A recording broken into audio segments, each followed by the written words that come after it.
तो hello everyone, कैसे हैं आप लोग। आपका हमारे चैनल में बहुत बहुत स्वागत है। आइए मेरे प्यारे बच्चों, क्या आपको पता है कि जब भी हम किसी दो वस्तुओं को या किसी एक वस्तुओं को हम ऊपर की तरफ फेंकते हैं, वो हम ऊपर की तरफ फेंकते हैं तो वो नीचे की तरफ गिर जाती है। क्यों ऐसा होता है? ऐसा क्यों होता है कि जब हम किसी भी वस्तु को ऊपर की तरफ फेंकते हैं तो वो नीचे गिर जाती है? क्या आपको पता है? यदि नहीं पता है तो आइए हम लोग इसके पीछे का लॉजिक व साइंस को समझ लेते हैं। मेरे प्यारे दोस्तों, यदि हमारे वीडियो के लास्ट तक आप बने रहेंगे तो इससे यानी गुरुत्वाकर्षण बल के से रिलेटेड जितनी भी चीजें आती हैं उन सभी चीजों को हम बताएंगे। आइए हम लोग स्टार्ट करते हैं।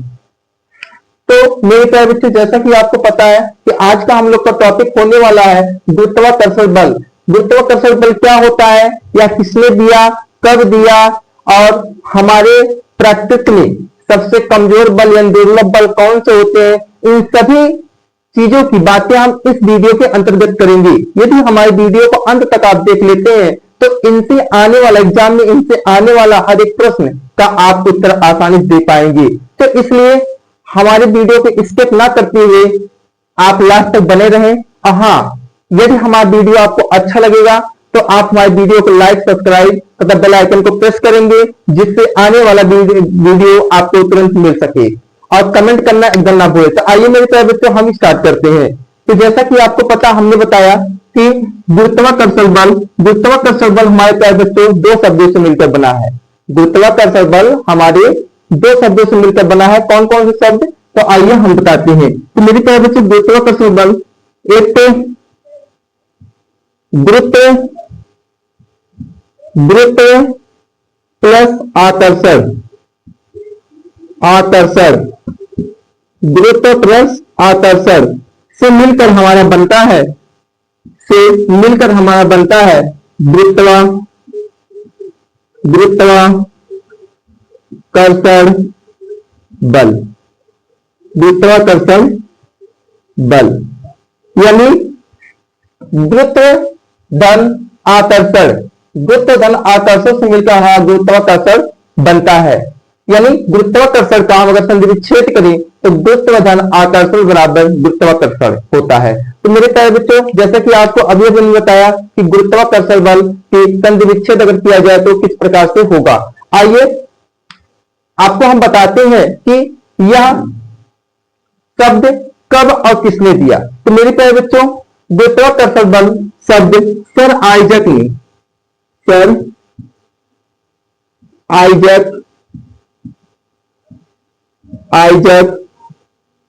न्यूटन ने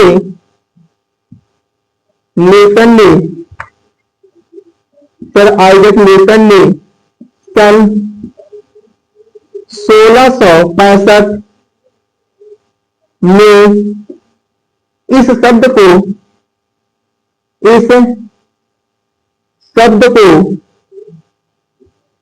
को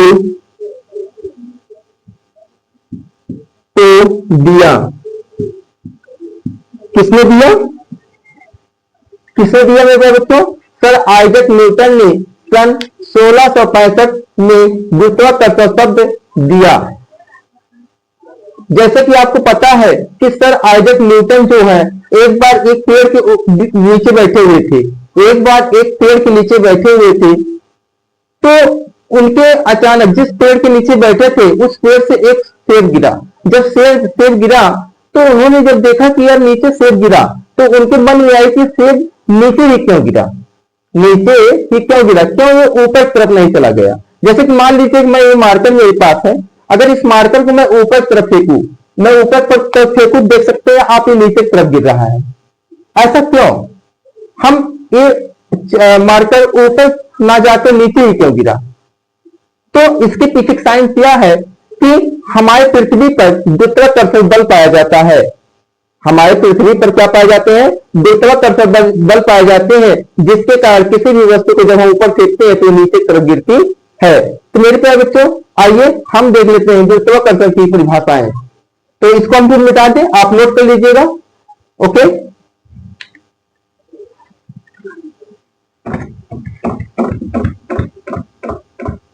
अब आप लोग हेडिंग करेंगे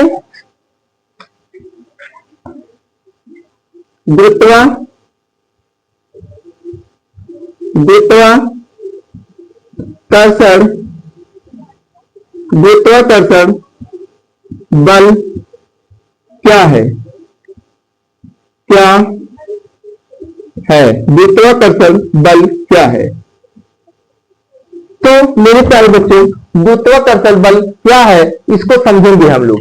आइए हम इनकी थ्योरी लिख लेते हैं, फिर इनके पीछे कंसेप्ट को क्लियर करते हैं और वीडियो को लास्ट तक बने रहिएगा। अभी यही नहीं, अभी बहुत कुछ चीजें इसके अंतर्गत हम पढ़ाएंगे इस वीडियो के अंतर्गत। ओके, तो हम इसमें उत्तर अगर लिखें तो लिखेंगे पृथ्वी पर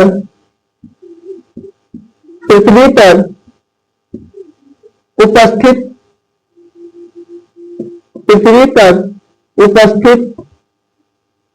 प्रत्येक पृथ्वी पर उपस्थित प्रत्येक दो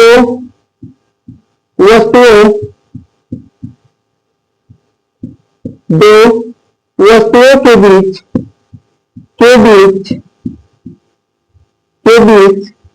लगने वाला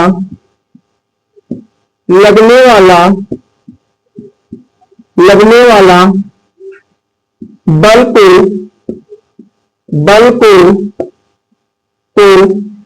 गुरुत्वाकर्षण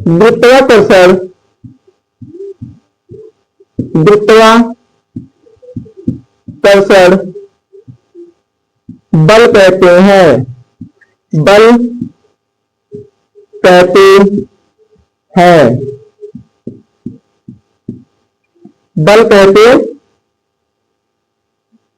हैं। यानी गुरुत्वाकर्षण, जब भी आपसे कोई पूछे गुरुत्वाकर्षण बल क्या है तो आप थ्योरी बता दीजिएगा कि न्यूटन के अनुसार या पृथ्वी पर उपस्थित प्रत्येक दो वस्तुओं के बीच लगने वाला बल को गुरुत्वाकर्षण बल कहते हैं। Is that clear? ओके, चलिए आइए हम इसके आगे की बातें कर लेते हैं। तो मेरे प्यारे बच्चों, यदि हमारा वीडियो आपको अच्छा लग रहा है तो अभी लाइक कर दीजिए, सब्सक्राइब कर लीजिए चैनल को। तो मेरे प्यारे बच्चों, जैसा कि आपको बताया गया अभी कि गुरुत्वाकर्षण बल क्या है, जैसा कि आपने अभी भी देखा, अब हम देख लेते हैं कि गुरुत्वाकर्षण बल के गुण क्या है। गुरुत्वाकर्षण बल के गुण क्या है। तो मेरे प्यारे बच्चों, अगर मैं बात करूं गुरुत्वाकर्षण बल के गुण के, तो यह निम्नवत होते हैं। यह पहला हमारा होगा इसके बल कि यह प्रकृति का सबसे कमजोर बल है।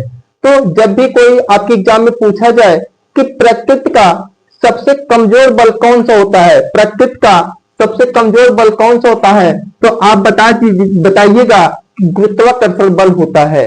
प्रकृति का सबसे कमजोर बल कौन सा होता है, तो गुरुत्वाकर्षण बल होता है। इसका आंसर क्या होगा? गुरुत्वाकर्षण बल। दूसरा कह रहा है कि यह एक लंबी सीमा तक कार्य कर सकता है। यह एक लंबी सीमा तक कार्य कर सकता है, यानी गुरुत्वाकर्षण जो बल है वो बहुत लंबी सीमा, यानी आप चाहे 10 मंजिला, चाहे 20 मंजिला, चाहे 100 मंजिला तक चले जाइए और वहां से भी आप किसी भी वस्तु फेंकेंगे तो वह नीचे की तरफ आएगी।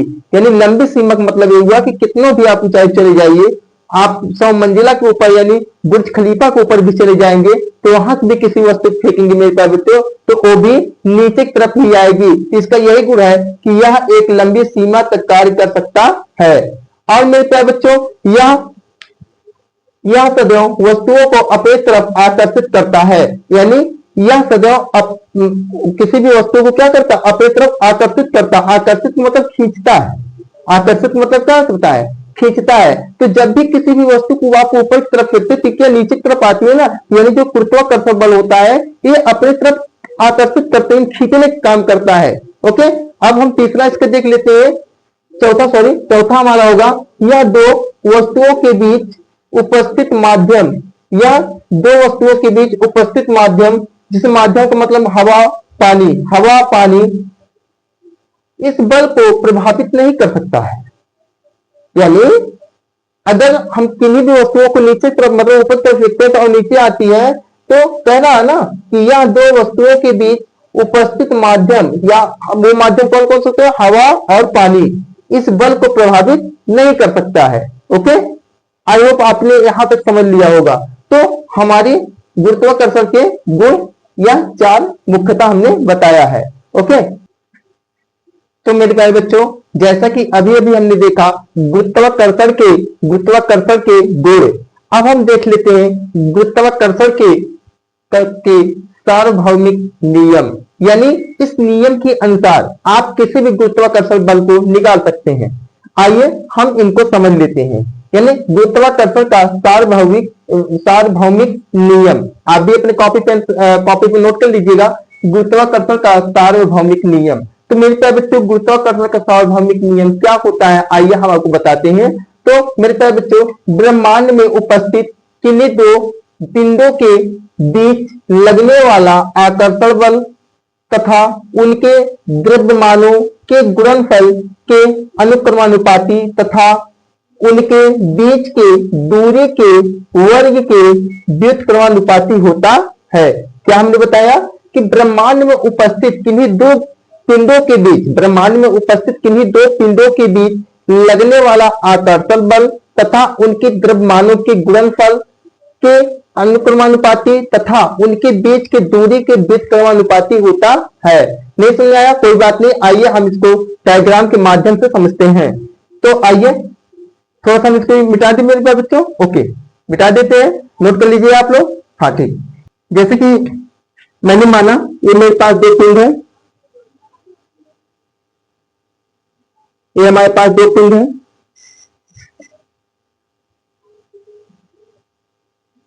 ये हमारे पास दो पिंड है। इन पिंडों का नाम हम दे देते हैं, इसका नाम M1 और इनका नाम M2।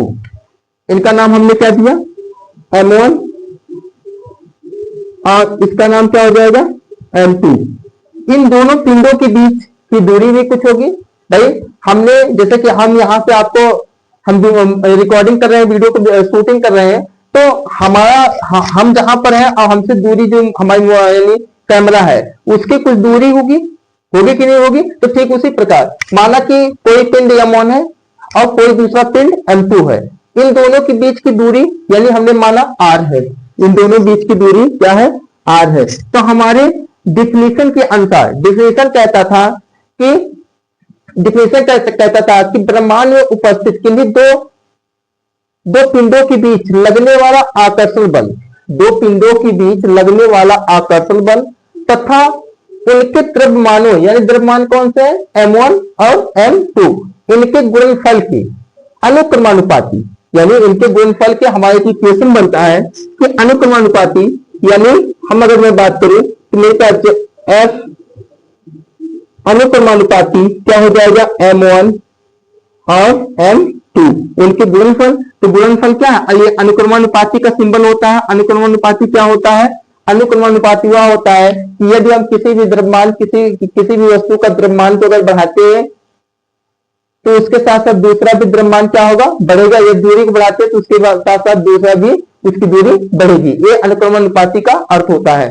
तो मेरे प्यारे बच्चों, जैसा कि इन्होंने कहा कि उनके अनुक्रमानुपाती और उनके द्रव्यमानों के गुणनफल, तो उनके द्रव्यमानों के गुणनफल कौन कौन से, M1 गुणे M2, ठीक ना। इतना हो गया इक्वेशन नंबर 1, हम मान लेते हैं इनको।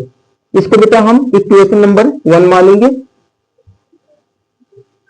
ये हमारा लिखेंगे समीकरण नंबर 1, समीकरण ये हमारा 1 है।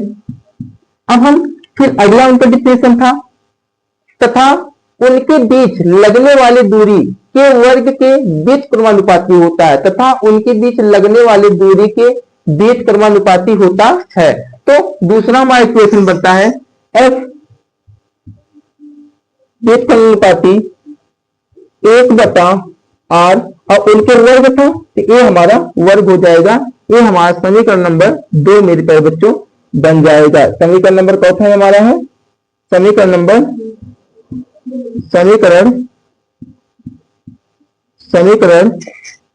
2, समीकरण 2। मेरे प्यारे बच्चों, यदि हम इन समीकरण 1 और 2 का तुलना करें, यदि समीकरण 1 और समीकरण 2 का तुलना करें तो आप देख सकते हो कि F अनुक्रमानुपाती है, यहाँ भी अनुक्रमानुपाती है। तो हम इनको अगर हम F अनुक्रमानुपाती यहाँ से एक अगर उभयनिष्ठ कर ले, यानी इन दोनों के कोई एक साथ बाहर निकाल ले, तो क्या बनेगा, तो हमारा आ जाएगा F अनुक्रमानुपाती M1 m2 और बटा आर स्क्वायर बटा आर स्क्वायर बटा आर स्क्वायर। अब इस अनुक्रमानुपाती को हटाने के लिए एक कांस्टेंट हमारा आता है जिसे हम नियतांक कहते हैं। तो ये जो आता है तो ये हो जाएगा एफ बराबर, इसको हटाएंगे तो बेटा जब हम इसको हटाएंगे तो हमारा एक कैपिटल जी होता है, तो इसको ए जो कैपिटल जी है वो नियतांक एक है, तो m1 m2 अब बटा आर स्क्वायर, यही हमारा मेन फार्मूला है। यही हमारा क्या है, मेन फार्मूला है। मेरे प्यारे बच्चों इनके माध्यम से आप किन्हीं दो पिंडों के बीच की गुरुत्वाकर्षण बल निकाल सकते हैं। इन्हीं यही हमारा मेन फार्मूला है। इसे आप याद कर लीजिएगा, जहां लिखेंगे जहां जी जहां जी क्या है, ग्रे, सॉरी माफ करिएगा,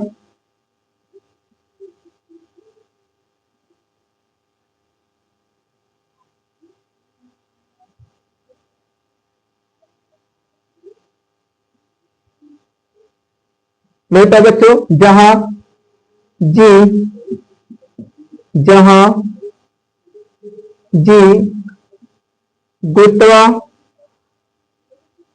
गुरुत्वाकर्षण नियतांक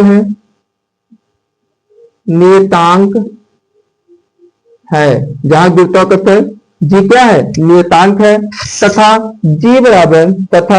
जी बराबर जो हमारा होता है मेरे प्यारे बच्चों वो होता है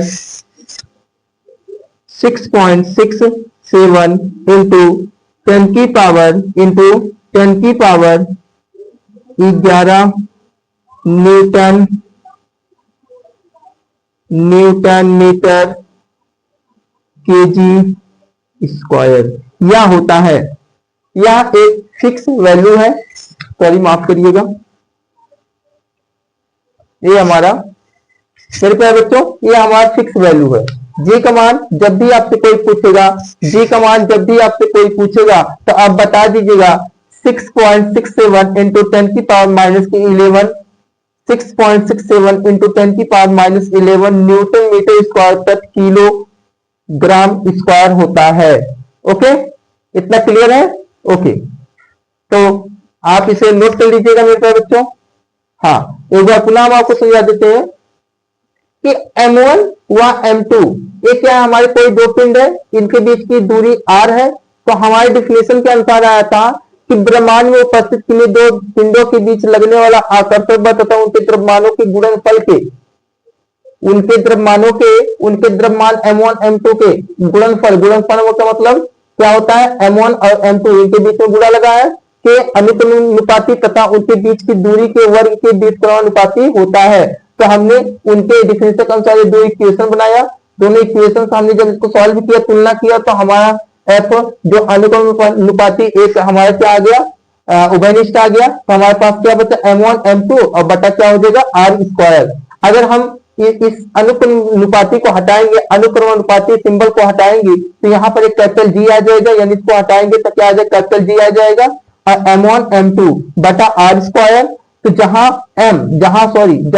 हमारा जी क्या है, गुरुत्वाकर्षण नियतांक है, यानी इसकी वैल्यू कभी बदलती नहीं है, ये फिक्स होता है। तो ये इसकी वैल्यू कितनी होती है, यानी कैपिटल जी बराबर कितना होता है। तो कोई आपसे पूछे गुरुत्वाकर्षण का मान कितना होता है, तो 6.67 इंटू 10 की power minus 11 newton metre square प्रति किलोग्राम स्क्वायर होता है। ओके, आइए